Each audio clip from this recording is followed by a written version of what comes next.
Rīt. Šis ir kaut kas pilnīgi jauns.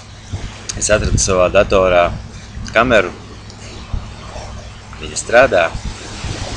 Liels viņai paldies par to. Un tādēļ es gribēju izstāstīt šodienas uzdevumu. Viņš ir par vārdu paldies. Es tikko paēdu brokastis vietā, par kuru sen biju sapņojis. Man pie blakus galdiņa tur sēdēja daudz jaunas meitenes, un viņas veda budistu mūku uz templi. Viņas viņu cienāja, viņiem bija brokastis.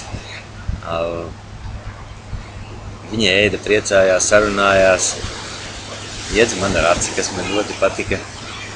Es esmu pateicīgs par to, ka tas notiek manā dzīvē. Ir daudzas lietas, ko es kādreiz ļoti sapņoju izdarīt, un viņas šobrīd notiek.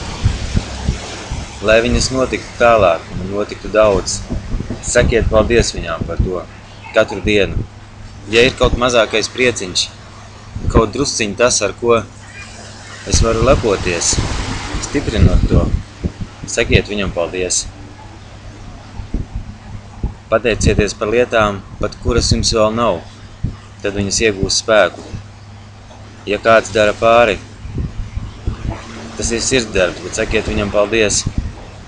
Šajā vietā notiek ne tikai spēku pieplūde. Šajā vietā notiek dziedējošs efekts. Tēvs tur ir klātbūtnē.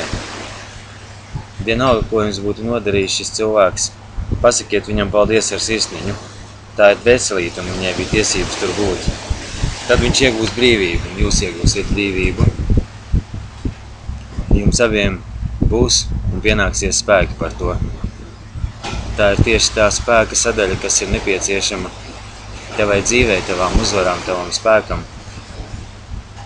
No šodienas iemācies jaunu maģiju. Saki paldies visam, ko tu redzi.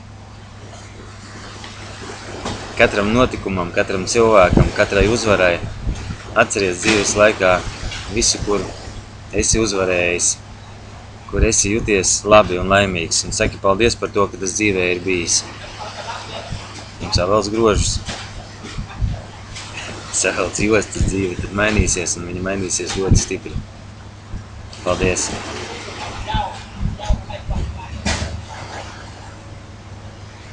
Es nezinu īsti, kā es slēgu, bet es mēģināšu.